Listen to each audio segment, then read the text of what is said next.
All right, I got two questions, and it's going to answer them separately. One, what was your most frustrating moment in any game? And I mean the kind of frustration where you're about to break your controller. Probably Mike Tyson. I was just about to say that. Because it was hard enough, just beating Sandman and Super Macho Man and just getting to Mike Tyson. And then you're like, okay, this should be all right. And then you just get destroyed. And then it's this thing that, at least for me, it haunted me. I didn't beat Mike Tyson probably until 15 years after the game was released, or no, 10 years. It was a while though until I finally beat it. I'd say playing you in Super Smash Brothers. Because the stage always helps you win. Oh, it's just me. I got a couple answers here. The first Teenage Mutant Ninja Turtles, which is hard. I mean, I like the game. A lot of people don't like it. I still enjoy it. But it was very difficult. And playing this fool right here in N64 wrestling games. He could play, he could play No, the with his computer feet. cheated for me a lot on that. Yeah, it did. I literally threw down the controller and a few times and said, F this, I'm out. It got that heated sometimes. Yeah, but you gotta, never mind, I won't go into it. He said he walked out, he stormed out crying like a little baby. I had to do laundry. Yeah, that was his excuse. He literally threw down the controller. I'm like, dude, you're gonna break my controller. I'll go do laundry, I'm out of here. No, for me it'd be Mike Tyson also. I think I beat him for the first and only time when I was 21-ish. And no one was there to witness it, so I left it on the end screen until people got home, and I was like, yo, check it out. I finally beat this guy. I beat it at like a party, I remember, in front of like lots of people. I was like, yeah, it was like the pressure was on enough. I was like, yeah, it was really boxing. It was fun. Another good one is Ninja Gaiden, whenever you're going to the end and then you just cannot get past those stupid birds and just get hit, go into the pit. Flashbacks. All right, my second question is, what is the rarest game in any of your collection? Like the only one game that you praise never to get rid of, ever. Even if you have a garage sale, that is the one thing that you hold dear to you. Won't go. Little Samson. No, probably, yeah, Little Samson. Yeah. I obviously Flintstones. Well, I guess not obviously, but yeah. I also have that, and I also have a Flintstones of Dino and Hoppy prototype. So I guess it's kind of those two. Which one do I choose? My sealed copy of Dance Aerobics. I value highly. I thought it'd be your Nintendo World Championship. Oh, the joke's on you, isn't it? I don't know what he's talking about. I don't know what he's talking about. I saw the episode. I know what. He's pointing a finger at me. Security again, please. I got a feeling it would be Nintendo World Championship. Yeah. The gold or the gray? Which one do you like more?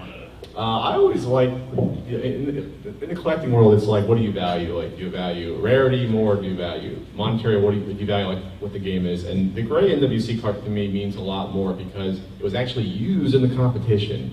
It was in these NESs in front of these little 8-year-olds playing this game. It toured around the country, the card. To me, that means a lot more than something that was just given away from Nintendo Power. That's just my opinion.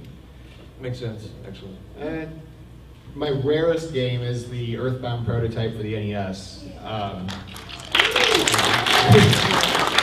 can buy things,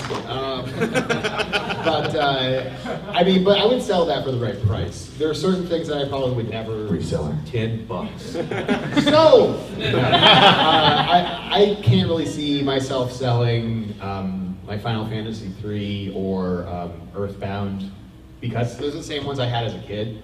And, for the going rate of those things, like, yeah, you can make a little bit of money, but that's not worth it to me. I would rather just keep it in pristine condition it is. I was a bit of a dork when I was a kid. I kept things really nice. When he was a kid. I'm still in that phase.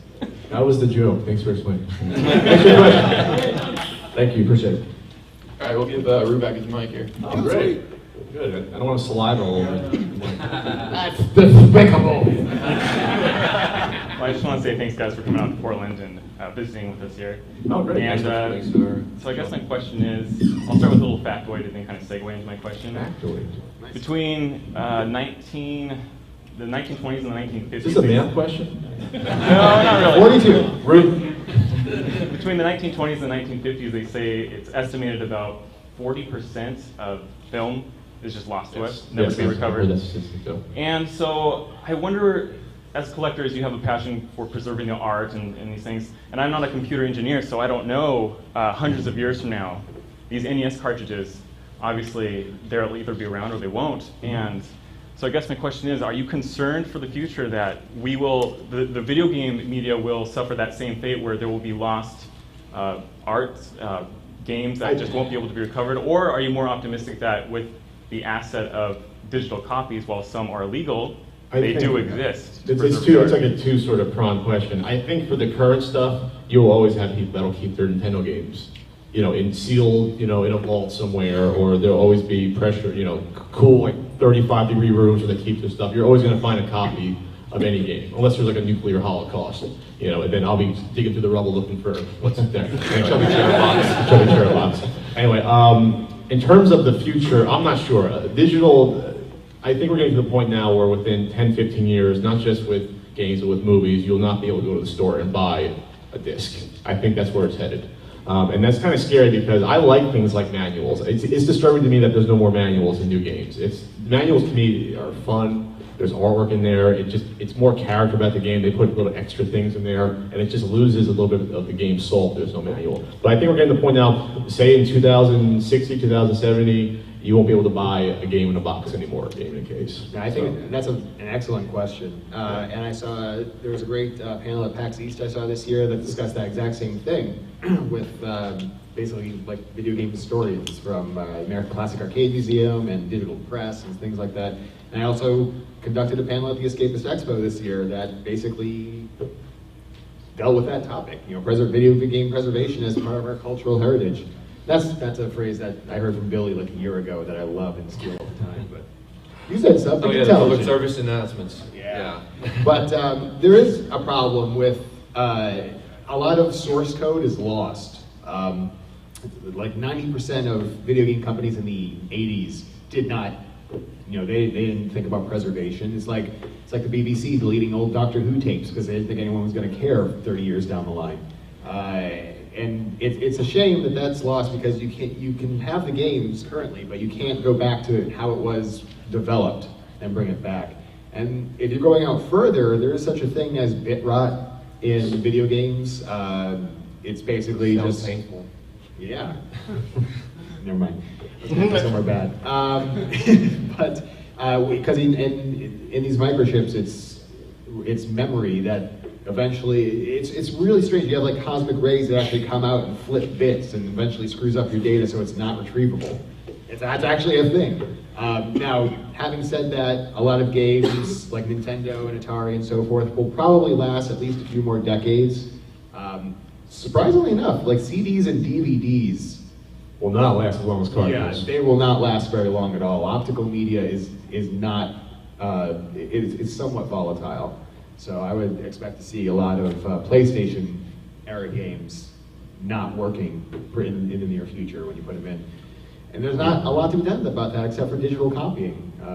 Which in some cases, it's illegal. I mean, some of these, like Nintendo, they won't release certain games, digital copies, and there's no other way to preserve, that said game. And so it's up to... If their library burns down or something, because I know Universal had a big library of films that just burned down, never to be recovered. And if that happens to Nintendo, or if there's a, God forbid, a tsunami, hurricane, anything like that, then they're gone. And so it's up to the fans, basically, to keep these... That's what I was going to say. I'm not going to get all sciencey and stuff, but just seeing the amount of younger kids coming out here and being so into retro games, it's like that's what we got to do is keep it in the conscious of people, and so it doesn't die off when we get old.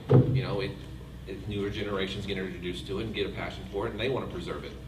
And you have things now like the Video Game History Museum, which is being started up by the guys from Digital Press. There is a lot of interest now in starting to actually care about this preservation. So I would, ACAM, the American Classic Arcade Museum, those are really hard. Because the knowledge to keep really old arcade and pinball games is dying out because people don't. They're getting older. They're getting older, either they die or they forget how to do it. And they don't make original like arcade monitors anymore, for example, for a game that you need a replacement Centipede, monitor. It's not like people are producing those anymore. So It takes a lot of effort to keep this arcade restoration as well and preservation is Yeah. important. But So great question. I would urge people to go and find these kinds of societies or museums that are actually starting to crop up and support them however you can, and also keep your own digital copies. All right, here's my question. Now, if we encase our game rooms with lead, will that prevent bit rot? It might help. Yeah, also don't put your games out in the sunlight. That'd be bad. I think so. All right, thanks. Hi guys. How's it going? I just wondered what are your guys' individual favorite obscure NES games? Obscure NES games. I know Pat, you love Mr. Gimmick. Yes, I do. So that's my answer. Somewhat obscure. I love North and South. Not totally obscure, but that's a good one. to It's pick. somewhat obscure. It's one of the best two-player games I think on the system. That was your last review that you did, Thanks. which came out all the way back in April. No, that wasn't. That was April last year. You fool. Oh, was it? Oh, Yeah. Okay. I don't know if it's obscure or not, but a lot of people hear the title and are like, what? Little Mermaid. There you go. It's a Capcom game. It's really good. I beat it in like 20 minutes, but I guess it's a guilty pleasure. Beat it in 20 minutes. Yes, absolutely.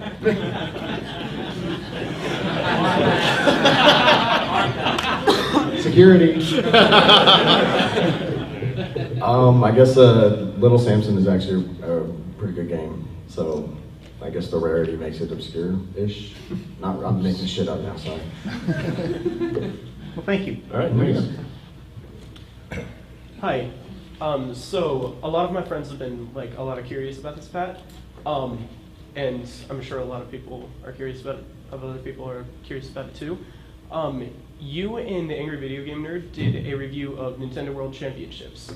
At the end of his video, he was holding up the gray cartridge and you were holding up the gold. But I've also heard that both of the cartridges are owned by you. Is that true? I don't know where these rumors come from. I don't know how to get started. Security. So what's your question? So basically, are both the cartridges yours? That's a lot of what I've heard. Who would be stupid enough to spend that much on Nintendo games? That's why I don't understand that. Why are you being so coy? I don't think it's coy. I think it's obtuse of me. Just answer the question, Claire. Okay, so Thanks for putting a target on my back and also where I live. But yes. okay. All right. A couple of small questions. Well, this one's kind of big. So I'm 16, and video game industry is a lot like how it was in the 80s, with everybody's bashing on Nintendo because of the Wii and because it's too casual. Well, who's everyone? Like the hardcore gaming market. That doesn't make any sense to me. No, that term Okay, doesn't so, make sense so to me. basically because they don't have enough room for shooters or all those things that hardcore gamers want. Sure. And I disagree, but and I mean I'm personally on Nintendo, but I don't really have a problem with PlayStation 360. I'll play either one. Because you're a real gamer. You don't care. You don't Because I can discriminate. Yes. appreciate a video game. Thank you. Yeah. Basically, what my question is I mean, I'm assuming all of you were raised either Sega or Nintendo. Was it? Of course. We were reared. That's our diapers. Sonic symbols on. And, yeah. Nintendo cereal. I ate. Like It was awful. Yes. when you were kids, did you appreciate your rival? Yes. The biggest one was obviously Genesis versus Nintendo. Yeah. I had a Genesis. I mean, it wasn't my go-to system. Like I had to get the Super Nintendo when it first came out. That's what I asked for Christmas. I had a paper route, and I was like, eventually, I'd go to a friend's house and play Sonic, and I'd be like, well, that's a good game too. Yeah. And then when it would drop in price, I still kind of do the same thing today. I always go and get the Nintendo system first, and after a little bit of time, I'll go and pick up the other ones. Because it is good games. I just don't want to drop all the money at first. That's only my thing, though. I'm cheap. No, it's Nintendo all the way. I'll admit, I got caught up in the whole drawing the line, you're a fan of this and fan of that. This is how it was, in our school. But as you get older, you kind of realize that was pretty stupid. And I've come to realize there's some pretty good stuff on the Genesis. But yeah, back in the day, it was just like, I saw them as a competitor mostly. Just like, what are you trying to do? You know, trashing my Nintendo with these ads? What's wrong with you? Yeah. And that turned me off. But my sister actually got into Sega Genesis, and I was like, traitor! But then I started playing it, I was like, it's all right. Yeah. I actually had both in my house, but Oh, look at me! well, yeah, slow down. I grew up with 5 brothers, so 2 of my brothers they hogged the Super Nintendo, so I never